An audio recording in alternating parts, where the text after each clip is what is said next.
হযরত জাকারিয়া এই মেয়েটার দেখভালের দায়িত্ব নিছেন।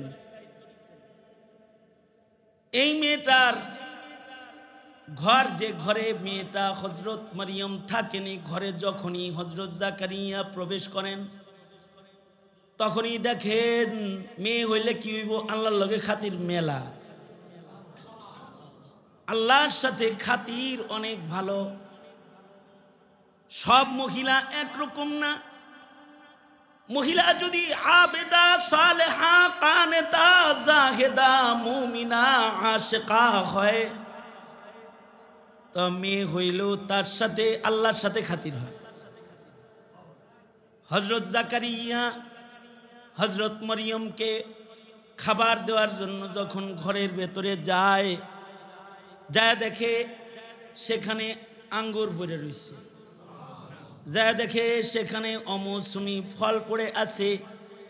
জিজ্ঞাসা করেন, মরিয়ম, তোমার এই কামরার চাবি থাকে আমার কাছে, আমি ছাড়া কেউ তোমার দেখভাল করার অধিকার আল্লাহর পক্ষ থেকে নাই, কিন্তু আমি তোমাকে খালি ঘরে রেখে যাই, সুন্দর সুন্দর ফল হিসাব পাই, এগুলো দেখে। হযরত মরিয়ম বলে, হাযা মিন ইনদিল্লাহ, পক্ষ থেকে আল্লাহ তাআলা সরাসরি আমার জন্য পাঠায়। আল্লাহু আকবার। হযরত জাকারিয়ার মাথা খুলছে, মৌসুম ছাড়া ফল যদি এখানে দেওয়া যায়, যৌবন ছাড়া সন্তান তাইলে আমারে দিবা না কেন? এবার এই মিহরাবের ভিতরে সেজদা দিয়া কয়, আল্লাহ তাইলে আপনি আমাকে একটা সন্তান দেন, আমাকে নির্বংশ ছাড়বেন না। রব্বি লা তাযারনি ফারদা, ওহে আল্লাহ আপনি আমাকে একা ছেড়ে দিয়েন না, দুনিয়াতে আমার বংশে পয়গম্বর দান করেন, আমার নাজাতের উসিলা সন্তান দান করেন। আল্লাহ তাআলা দোয়া কবুল কইরা বুড়া বয়সে হযরত জাকারিয়াকে পয়গম্বর সন্তান দান করলেন। যৌবন ছাড়া, বউ হইল বন্ধা, কিন্তু আল্লাহ দিলেন নবী সন্তান এবং নাম শুদ্ধ আল্লাহ রাখা দিলেন, বললেন ইন্নী নুবাশশিরুকা বিগুলামিন ইসমুহু ইয়াহইয়া। ও জাকারিয়া, সন্তান চেয়েছিলা, দিলাম তো দিলাম, মেনশন করে দিলাম, ইমরানের বিবির মতো গুলুক ধাঁধায় তোমায় রাখলাম না, তোমাকে ছেলে বাচ্চা দিব তাও জানায়া দিলাম, শুধু ছেলে দিলাম না, নবী ছেলে দিলাম, তোমার সন্তানকে আমি কিতাবওয়ালা পয়গম্বর বানায়া দিলাম। আল্লাহু আকবার কাবীর। আল্লাহ তাআলা যখন দেন নবুয়ত কাউকে, তখন কখনো বাপ ছাড়া সন্তান বের করে তারে নবুয়ত দেন, আর কখনো বৃদ্ধ বৃদ্ধার নসল থেকে সন্তান বের করে তাকে নবুয়ত দেন। যাকে আল্লাহ নবী হিসাবে বানাইতে চান তাকে এইভাবেই দেন, আর যাকে আল্লাহ তাআলা চয়ন করেন না, সে নবীর ঘরে জন্ম হওয়ার পরেও সে নবুয়ত পায় না। বিষয়টা এইটা যেমন ঠিক আমাদের নবীর পরে কিয়ামত পর্যন্ত আর নবী আসবে না বটে, কিন্তু কিয়ামত পর্যন্ত নায়েবে নবীর কাফেলা নারী ও পুরুষের ভেতরে আল্লাহ তাআলা এক দলকে কবুল করবে। মনে রাখতে হবে, নবী যেমন আল্লাহর নির্বাচিত, নায়েবে নবী ওই রকম আল্লাহর নির্বাচিত। আল্লাহ যাকে ইলিম দান করবেন সেই ইলিম পাবে, আল্লাহ যাকে ইলিম দিবেন না সে ইলিম পাবে না। আল্লাহ যাকে নায়েবে নবীর মাকাম দান করবেন তাকে মান্নত মানা লাগবে না, মান্নত না মানলেও আল্লাহ কোনো না কোনো ভাবে স্কুল কলেজ থেকে বের করে এনেও তাকে ইলমের দৌলত দিয়ে দিবেন। আল্লাহু আকবার কাবীরা, দিয়ে দিবেন। আর যদি আল্লাহ কাউকে ইলিম না দেন, সে নিজের ইচ্ছায় আলেম হইতে পারবে না, আলেমের ঘরে জন্ম হয়েও জাহেল হয়ে যায়। আর রিকশাওয়ালার সন্তান কখনো কখনো হাফিজুল কোরআন হয়ে যায়, মুহাদ্দিস হয়ে যায়, আলেম হয়ে যায়, কারণ এইটাও আল্লাহ পাকের নির্বাচন, আল্লাহ পাকের নির্ধারণ। কারণ আলেমরা জমিনে সাধারণ কেউ না, আলেমরা হলো নবীর পরে আর নবী নাই তো, কিয়ামত পর্যন্ত নায়েবে নবী আছে। আল্লাহর রসুল বলেন, ইন্নামাল উলামা ওয়ারাসাতুল আম্বিয়া, আলেমরা নবীদের ওয়ারিস। আল্লাহু আকবার বলেন, আলেমরা নবীদের ওয়ারিস। এবার আকীদা যাদের দুরুস্ত আছে তারা মুমিন, আর আমল যাদের দুরুস্ত আছে তারা মুত্তাকি, আবেদে খাস। যাদের আমল দুরুস্ত হয়ে যায় তারা মুত্তাকি হিসেবে গণিত হয়।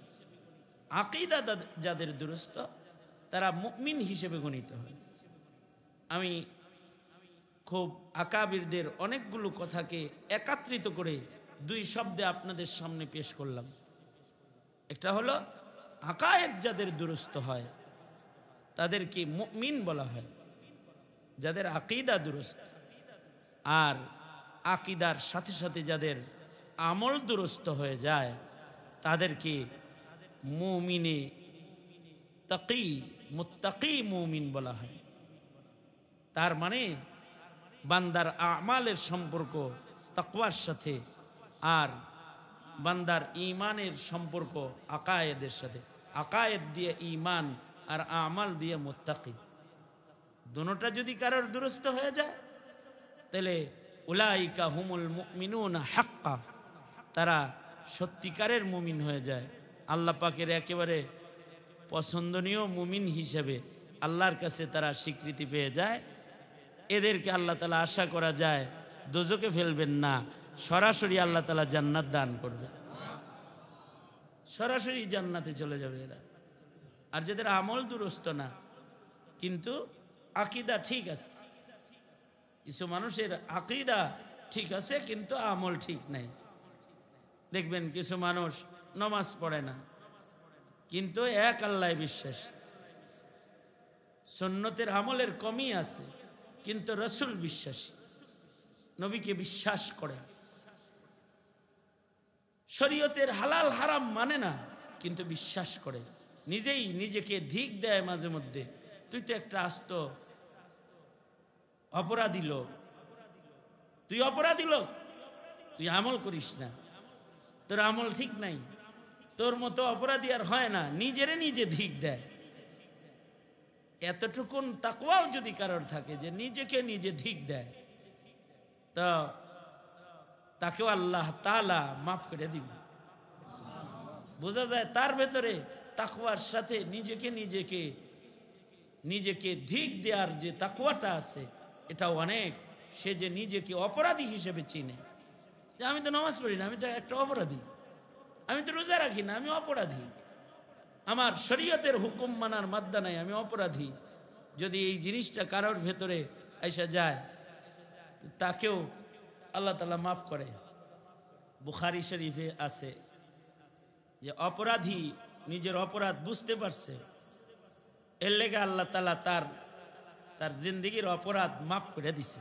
সুবহানাল্লাহ।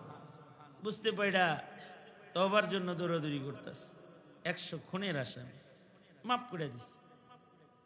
আর এক বর্ণনায় আছে যে এক লোক নিজের অপরাধ বুঝতে পেরেছে, অপরাধ বুঝা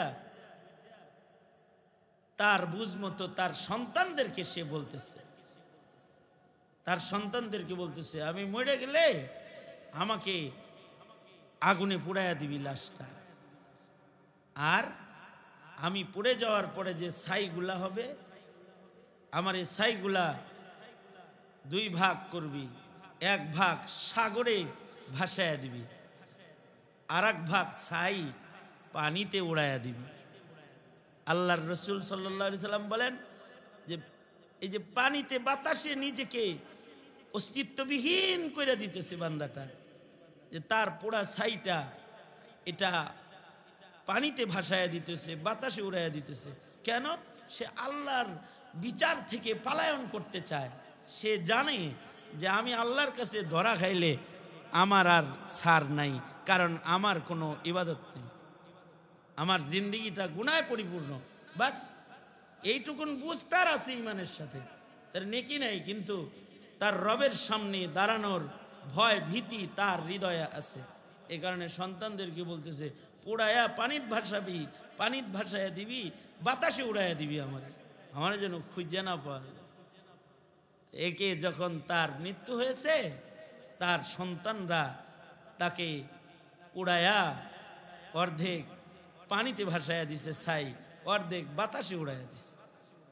আল্লাহ তাআলা বাতাসকে হুকুম করেছেন, নবীজি বলেন যে তার মৃত্যুর পরে আল্লাহ বাতাসে হুকুম করেছেন, এরে বের করে লয়। বাতাস বের করে এনে একত্রিত করে দিয়েছে। পানিকে হুকুম করেছেন, পানি বের করে লয়ে আসো, আমার বান্দা পালাইছে যে ডেরে, পানি বের করে এক জায়গায় করে দিছে। এবার আল্লাহ তাআলা বান্দাকে জিজ্ঞেস করতেছেন, বান্দা এরকম করছিস কেন? নিজেরে জ্বালাইলি কেন? নিজেরে পানিতে ভাসাইলি কেন? বাতাসে উড়াইলি কেন? আল্লাহ আপনি তো জানেন কি লেগা, আমি তো আপনাকে ভয় পাই, আমি তো আপনার কাছে কথা বলার সাহস নাই আমার, এই কারণে আমি নিজেকে লুকাইবার চেষ্টা করেছি। আল্লাহ তাআলা আল্লাহর বান্দাকে বললেন, যাও, তুমি যেহেতু আমাকে ভয় পেতে, তোমারে মাফ করে দিলাম। এটা একটা বিশ্বাসের সাথে আল্লাহর বিচারের বিশ্বাস, হাসরের বিচারের বিশ্বাস, মিজান পুলসরাতের বিশ্বাস তার ভেতরে আছে। কিন্তু কিছু মানুষ আছে যাদের বিশ্বাসই নষ্ট হয়ে গেছে, তারা বলে আল্লাহ নাই, তাহলে তার ঈমান নাই। তাহলে তার কি নাই? জোরে বলেন, কি নাই? ঈমানই তার নাই। যদি বলে যে নামাজ নাই, নাউজুবিল্লাহ, তাহলে কি নাই? ঈমান নাই, ঈমান নষ্ট হয়ে গেছে। যদি বলে না না রোজা হজ যাকাত বলতে কিছু নাই, তাহলে ঈমান নষ্ট হয়ে গেছে। বিশ্বাসের সাথে সম্পর্ক ঈমানের, ইকরার করতে হইব, বিশ্বাস করতে হইব, তাইলেও তার ঈমান আছে। এবার না মানার কারণে তাকে দোজখে দিব। এই একটা হলো আকায়েদ শিক্ষা। দেখেন, আকায়েদের শিক্ষাটাও যদি বাচ্চাকে না দেওয়া হয়, এ বাচ্চা ইমানদার হিসেবে কবরে যেতে পারবে না। বাচ্চাকে আকায়েদ শিক্ষা দিতে হবে।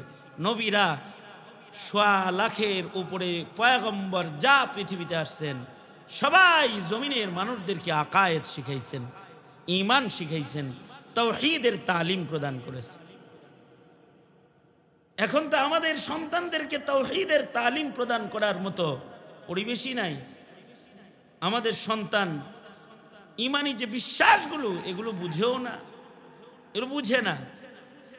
আগের জামানে আপনারা যখন ছোট ছিলেন, তো আপনারা মক্তবে গেছেন, তো আপনাদেরকে কিছু বিশ্বাস শিখাইছে।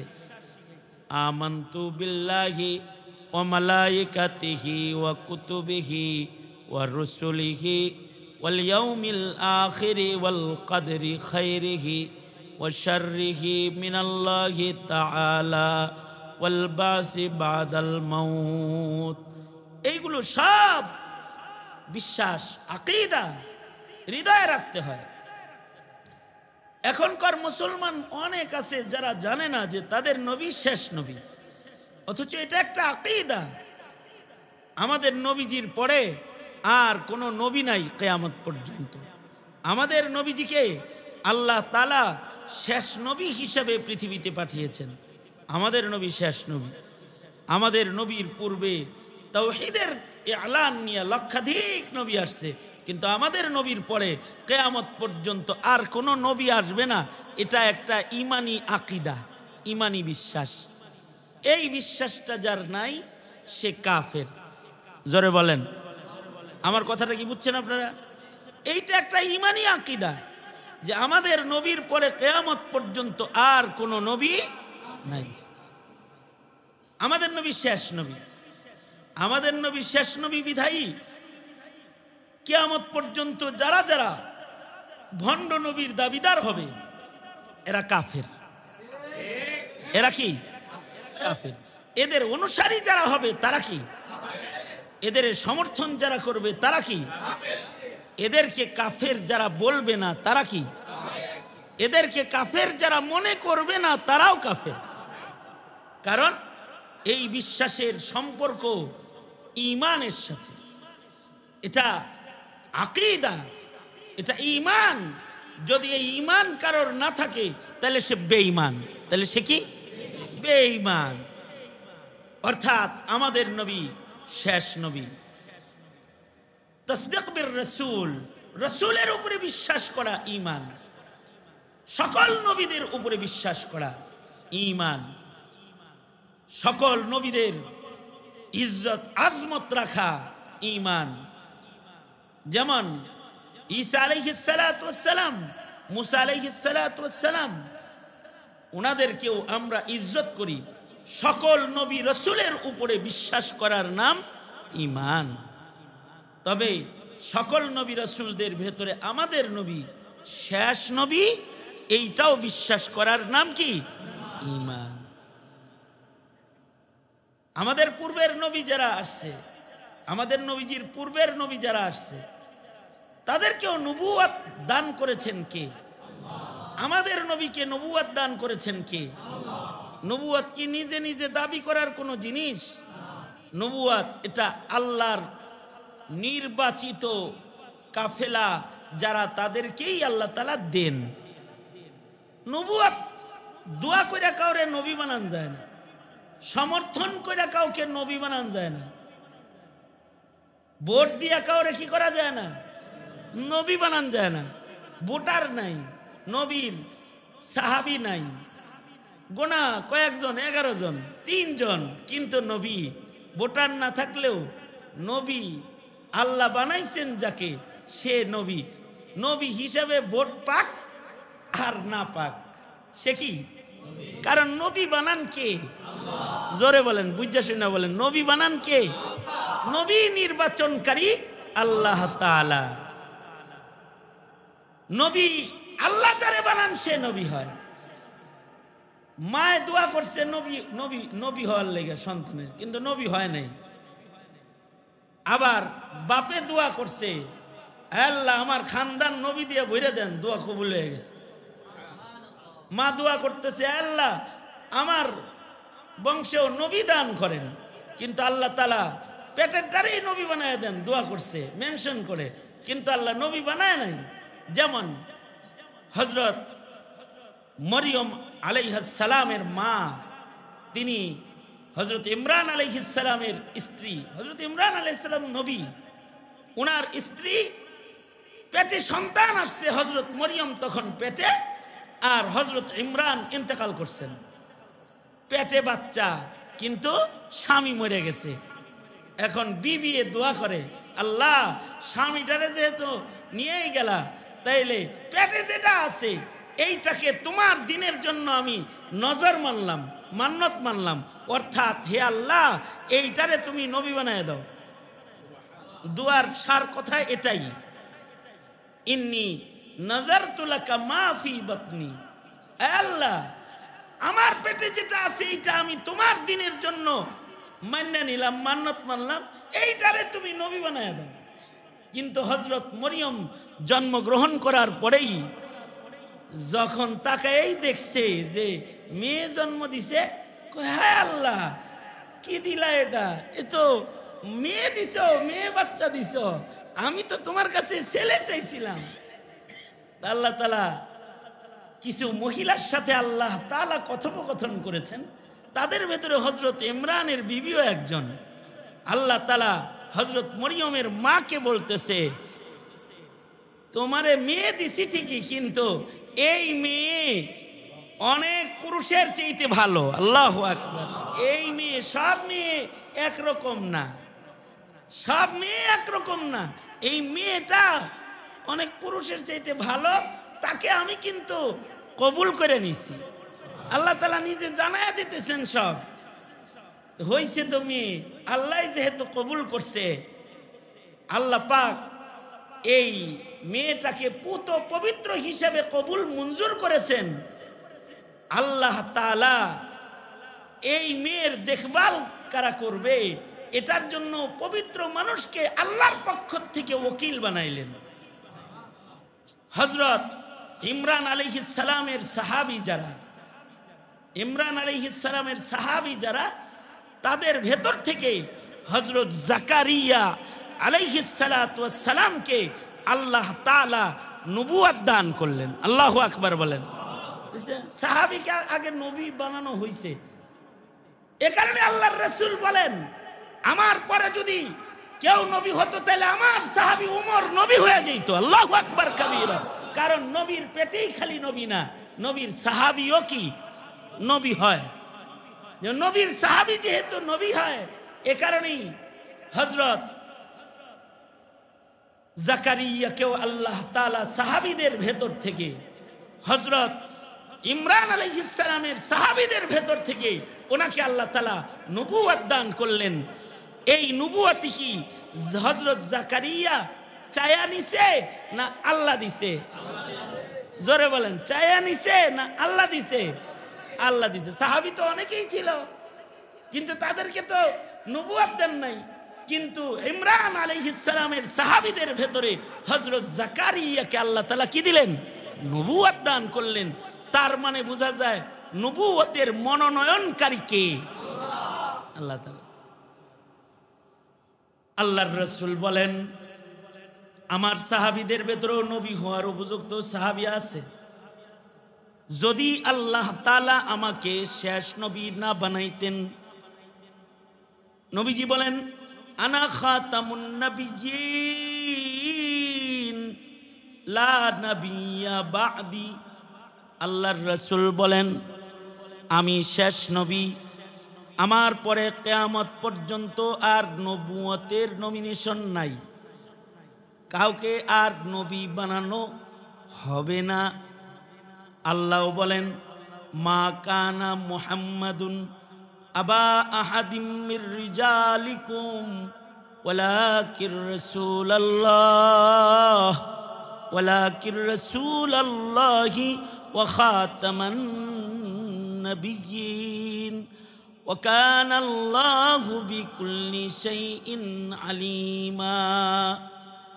আল্লাহর রাসূল আয়াতের ব্যাখ্যা করতে গিয়ে বলেন আনা খাতামুন নাবিয়্যিন, আমি শেষ নবী, আমাকে আল্লাহ তাআলা শেষ নবী বানাইছেন। নবীজি আরো সুস্পষ্ট করে বলেন লাউ কানা বাদি নবিয়্যুন লাকানা উমর, আমার পরে যদি আল্লাহ তাআলা কাউকে নবুয়ত দান করতেন তাহলে উমরকে নবুয়ত দান করতেন। ইসলাম সে তো পরশমণি, তারেকে পেয়েছে খুঁজি, পরশে তাহার শোনা হলো যারা তাদেরই মোরা বুঝি। বলেছেন হযরত রাসূল শেষ পয়গম্বর, আমার পরে যদি নবী হতো কেউ হতো ঠিক সে উমর। জাকারিয়া যেমন হযরত ইমরানের সাহাবী হয়ে নবী, যদি নবুয়তের এই সিলসিলা জারি থাকতো, চালু থাকতো, তাইলে আমার নবীর সাহাবীদের ভেতরে উমরও হইতো নবী। আসলে নবীটা নজর মানলেও হয় না, আর জন্ম বাবার ঘরে জন্ম নিলেই, নবীর ঘরে জন্ম নিলেই নবী হয় না। নবুয়ত আল্লাহর পক্ষ থেকে নির্ধারিত হইতে হয়। 11 ভাইয়ের ভেতরে আল্লাহ তাআলা একজন রে দিয়ে দিছে, ইউসুফ আলাইহিস সালাম রে, বাকিগুলারে দিছে না, সবাই রে আলাদা রেখেছেন, ইউসুফকে আলাদা মনোনয়ন দান করেছেন। এই যে ইউসুফকে নবী বানাইলেন কে? আল্লাহ তাআলা। তো হযরত জাকারিয়াকে আল্লাহ তাআলা নবুয়ত দিলেন। এদিক দিয়া পেটের বাচ্চা মান্নত মানাতে, আপনারা যেমন মান্নত মানলে এটারে মাদ্রাসায় দেন, ওই সময় মান্নত মানলে সেই বাচ্চাকে দেয়া হইতো মসজিদুল আকসায়, আকসার ইমাম সাহেবের কাছে দেওয়া হতো। আর এই আকসার ইমাম যেহেতু হযরত জাকারিয়া আলাইহিস সালাম, এবার পয়গম্বর হিসেবে এই মেয়েটাকে দেখভাল করবে কে? সাহাবীরা সবাই এর খাদেম হইতে চায়। সাহাবীরা সবাই বলে আমি ইমরান আলাইহিস সালামের সাহাবী, আমি মেয়েটার পাল্লা নবীর কাছে নৈকট্যশীল হম। দলের মানে অভিভাবকের দায়িত্ব যেমন অনেকেই নিতে চায়, এবার নবীর মেয়ের অভিভাবকের দায়িত্ব অনেকেই নিতে চায়। আল্লাহ তাআলা বললেন এরকম দাবি করে হবে না, কারণ আল্লাহর ফয়সালা তো এটা। এই মেয়েকে যার তার কাছে লালন পালনও করা যায় না, কারণ তার মায়ের সরাসরি দোয়া কবুল না হইল আল্লাহ তাআলা তার মায়ের দোয়া ওই যে যখন কইছে তখন আলাদাভাবে কবুল করছে। মার দোয়া যখন বেদনা থাকে তখন কবুল হয়। এ কারণে মহিলা যখন বাচ্চা প্রসব করে তখন দোয়া করতে হয়। হযরত ইমরানের বিবি বাচ্চা প্রসব করে দোয়া করছে, আল্লাহ ঠিক আছে দিয়াই যেহেতু দিছেন মাইয়া, এটাকে শয়তান থেকে হেফাজত করেন আর এইটাকে আপনি কবুল মঞ্জুর করে নেন। তো আল্লাহ তাআলা শুধু কবুল করেন নাই, বিকবুলিন হাসান, উত্তম কবুল করেছেন। উত্তম কবুল কিভাবে করলেন? যে মেয়ের তহারাতের দায়িত্ব আল্লাহ নিলেন এবং আল্লাহ তাআলা এই মেয়ের পেট থেকেও পৃথিবীর এক ঐতিহাসিক পয়গম্বর পাঠানোর ফয়সালা আল্লাহ তাআলা মার দুয়ার বরকতে নিয়ে নিলেন। যার পেট থেকে নবী আসবে তাকে কি যেখানে সেখানে লালন পালন করা যায়? এবার তাকে লালন পালনই বা করবে কে? তাইলে তাকে লালন পালনও তো একজন নবী দিয়েই করতে হয়, করা উচিত। এবার আল্লাহ তাআলা বললেন পয়গম্বর লটারি মারো, লটারি, সবাই কাস্টমার, কলম ফেলতে বলো, নদীতে কলম ফেলতে বলো, যার কলম ভাসে থাকবে আর যার কলমের পিন উপরের দিকে থাকবে, যার কলম ভেসে থাকবে এবং কলমের আগাটা উপরের দিকে থাকবে, সে এই মারিয়ামকে লালন পালন করবে। তাও কোন কলম? উপন্যাস লেখার কলম না, কারণ সব কলম দিয়া ভালো কাম হয় না। কোন কলম? ইমরান আলাইহিস সালামের বংশের ভেতরে যারা তাওরাতের লেখক আছে, যাদের কাছে তাওরাত লেখার কলম আছে, শুধুই মাত্র এই তাওরাতের লেখকরাই, আসমানি কিতাবের লেখকরাই কেবলমাত্র মরিয়মের কফিল হিসেবে, মরিয়মের অভিভাবক হিসেবে তারা নমিনেশন পাবে। পাস করবে কে সেটাও ফয়সালা হবে কার? আল্লাহর। এবার তাওরাত যারা লিখতো তৎকালীন সময়ে, এই সব যার যার তাওরাত লেখা কলম লয়ে আইছে, এই তাওরাত লেখকদের ভেতরে হযরত জাকারিয়াও একজন, তার কাছেও তাওরাত লেখার কলম একটা আছে। সবাই মিলে কলম ফালাইছে পানি, আল্লাহ তাআলা সবার কলম ডুবাইয়া দিছে, কিন্তু হযরত জাকারিয়ার কলমকে আল্লাহ তাআলা ভাসাইয়া দিছে। আল্লাহু আকবার। এবার হযরত জাকারিয়া এই মেয়েকে দেখভাল করতেন। হযরত জাকারিয়া এই মেয়েটার দেখভালের দায়িত্ব নিছেন। এই মেয়েটার ঘর, যে ঘরে মেয়েটা হযরত মারিয়াম থাকেন, এই ঘরে যখনই হযরত জাকারিয়া প্রবেশ করেন তখনই দেখেন মেয়ে হইলে কি হইব, আল্লাহর লগে খাতির মেলা, আল্লাহর সাথে খাতির অনেক ভালো। সব মহিলা একরকম না। মহিলা যদি আবেদা, সালেহা, কানেতা, জাহেদা, মুমিনা, আশিকা হয়, তো মেয়ে হইলেও তার সাথে আল্লাহর সাথে খাতির হয়। হযরত জাকারিয়া হযরত মরিয়মকে খাবার দেওয়ার জন্য যখন ঘরের ভেতরে যায়, দেখে সেখানে আঙ্গুর পড়ে রয়েছে, দেখে সেখানে অমৌসুমি ফল পড়ে আছে। জিজ্ঞাসা করেন, মরিয়ম, তোমার এই কামরার চাবি থাকে আমার কাছে, আমি ছাড়া কেউ তোমার দেখভাল করার অধিকার আল্লাহর পক্ষ থেকে নাই, কিন্তু আমি তোমাকে খালি ঘরে রেখে যাই, সুন্দর সুন্দর ফল আইসা পাই, এগুলো দেখে। হযরত মরিয়ম বলে, হাযা মিন ইনদিল্লাহ, পক্ষ থেকে আল্লাহ তাআলা সরাসরি আমার জন্য পাঠায়। আল্লাহু আকবার। হযরত জাকারিয়ার মাথা খুলছে। মৌসুম সারা ফল যদি এখানে দেওয়া যায়, যৌবন ছাড়া সন্তান তাইলে আমারে দিবা না কেন? এবার এই মেহরাবের ভিতরে সেজদা দিয়া কয়, আল্লাহ তাইলে আপনি আমাকে একটা সন্তান দেন, আমাকে নির্বংশ ছাড়বেন না। রব্বি লা তাযারনি ফারদা, ও আল্লাহ আপনি আমাকে একা ছেড়ে দিয়েন না, দুনিয়াতে আমার বংশে পয়গম্বর দান করেন, আমার নাজাতের উসিলা সন্তান দান করেন। আল্লাহ তাআলা দোয়া কবুল কইরা বুড়া বয়সে হযরত জাকারিয়াকে পয়গম্বর সন্তান দান করলেন। যৌবন ছাড়া, বউ হলো বন্ধা, কিন্তু আল্লাহ দিলেন নবী সন্তান এবং নাম শুদ্ধ আল্লাহ রাখা দিলেন। বললেন ইন্নী নুবাশশিরুকা বিগুলামিন ইসমুহু ইয়াহইয়া। ও জাকারিয়া, সন্তান চেয়েছিলা, দিলাম তো দিলাম, মেনশন করে দিলাম। ইমরানের বিবির মতো গুলুক ধাঁধায় তোমায় রাখলাম না, তোমাকে ছেলে বাচ্চা দিব তাও জানায়া দিলাম। শুধু ছেলে দিলাম না, নবী ছেলে দিলাম। তোমার সন্তানকে আমি কিতাবওয়ালা পয়গম্বর বানায়া দিলাম। আল্লাহু আকবার কবীর। আল্লাহ তাআলা যখন দেন নবুয়ত কাউকে, তখন কখনো বাপ ছাড়া সন্তান বের করে তারে নবুয়ত দেন, আর কখনো বৃদ্ধ বৃদ্ধার নসল থেকে সন্তান বের করে তাকে নবুয়ত দেন। যাকে আল্লাহ নবী হিসাবে বানাইতে চান তাকে এইভাবেই দেন, আর যাকে আল্লাহ তাআলা চয়ন করেন না, সে নবীর ঘরে জন্ম হওয়ার পরেও সে নবুয়ত পায় না।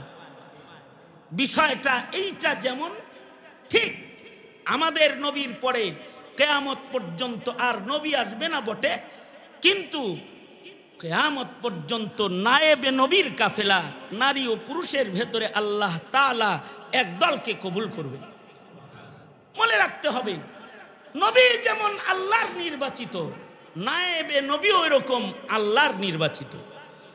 আল্লাহ যাকে ইলিম দান করবেন সেই ইলিম পাবে, আল্লাহ যাকে ইলিম দিবেন না সে ইলিম পাবে না। আল্লাহ যাকে নায়েবে নবীর মাকাম দান করবেন তাকে মান্নত মানা লাগবে না। মান্নত না মানলেও আল্লাহ কোনো না কোনো ভাবে স্কুল কলেজ থেকে বের করে এনেও তাকে ইলমের দৌলত দিয়ে দিবেন। আল্লাহু আকবার কবীরা, দিয়ে দিবেন। আর যদি আল্লাহ কাউকে ইলিম না দেন, সে নিজের ইচ্ছায় আলেম হইতে পারবে না। আলেমের ঘরে জন্ম হয়েও জাহেল হয়ে যায়। আর রিকশাওয়ালার সন্তান কখনো কখনো হাফিজুল কোরআন হয়ে যায়, মুহাদ্দিস হয়ে যায়, আলেম হয়ে যায়। কারণ এইটাও আল্লাহ পাকের নির্বাচন, আল্লাহ পাকের নির্ধারণ। কারণ আলেমরা জমিনে সাধারণ কেউ না, আলেমরা হলো নবীর পরে আর নবী নাই, তো কিয়ামত পর্যন্ত নায়েবে নবী আছে। আল্লাহর রাসূল বলেন ইন্নামাল উলামা ওয়ারাসাতুল আম্বিয়া, আলেমরা নবীদের ওয়ারিস। আল্লাহু আকবার বলেন, আলেমরা নবীদের ওয়ারিস। এবার নবীর উম্মতের ভেতরে এই ইলম আল্লাহ তাআলা কিয়ামত পর্যন্ত হিফাজত করবেন। আল্লাহ তাআলা যুগে যুগে যেমন নবীর ইন্তেখাব করেছেন, যুগে যুগে যেমন নবী আল্লাহ তাআলা নির্বাচন নির্ধারণ করেছেন, কিয়ামত পর্যন্ত নিজ পয়গম্বরের উম্মতের ভেতরে আল্লাহ তাআলা নায়েবে নবীও নির্বাচন নির্ধারণ করবেন। যাকে আল্লাহ তাআলা কবুল করবেন তাকে আল্লাহ তাআলা কুদরতি ভাবে ইলমের দৌলত দান করবেন। এ কারণে দেখা যায় মাদ্রাসায় ভর্তি করেছে কিন্তু আলেম হয় নাই, কলেজে পড়ে ঘরে বসে বসে কোরআন শরীফ মুখস্থ করে ফেলেছে, অল্প সময়ে কোরআন মুখস্থ করে ফেলেছে। যেমন নোয়াখালীর একটা বাচ্চা মাত্র 49 দিনে টোটাল কোরআনে কারীম মুখস্থ করে ফেলেছে। এটা মানুষের শক্তি নয়, এটা আল্লাহর দান। আল্লাহ যাকে ইলিম দিতে চান এভাবে দিয়ে দেন। আমাদের আকাবের বুজুর্গদের কাউকে কাউকে আল্লাহ তাআলা এত ইলম দান করেছেন, লক্ষ লক্ষ হাদিস সনদ সহ মুখস্থ ছিল তাদের। আবু জুরআ রাজি রহমাতুল্লাহ আলাইহি 6 লক্ষ হাদিস ওনার মুখস্থ ছিল। শামসুদ্দিন জাহাবি রহমাতুল্লাহ আলাইহি নবীজির সব হাদিস ওনার মুখস্থ ছিল। কোরআন তো মুখস্থ ছিল, নবীর সকল হাদিস ওনার মুখস্থ ছিল। শুধু নবীর হাদিস মুখস্থ তা নয়, হাদিস বর্ণনাকারী রাবীদের জীবন মুখস্থ ছিল। 6 লক্ষ মুহাদ্দিসের সাওয়ানে জন্ম মৃত্যু সহ ওনার মুখস্থ।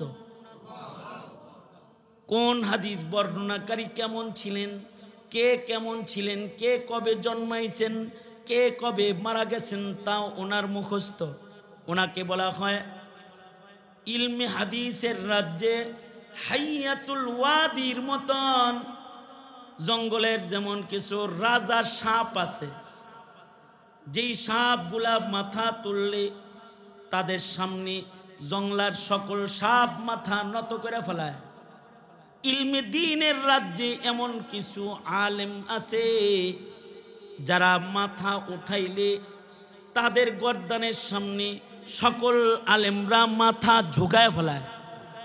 তাদের মধ্যে একজন সরদার মুহাদ্দিস শামসুদ্দিন জাহাবি রহমাতুল্লাহ আলাইহি, ওনাকে আল্লাহ তাআলা উলুমের হাদিসের কামেল ও আকমাল খাজানা আল্লাহ তাআলা এক শামসুদ্দিন জাহাবিকে দান করেছেন। এইটা মানুষের ব্রেনের শক্তি নয়, এটা আল্লাহ পাকের দেয়া কুদরতি শক্তি। সিনার ভেতরে আল্লাহ তাআলা ইলম ঢেলে দেন। মানুষের সিনাকে আল্লাহ তাআলা কোরআন হাদিসের ইলম হিফাজতের খাজানা বানায় আলান।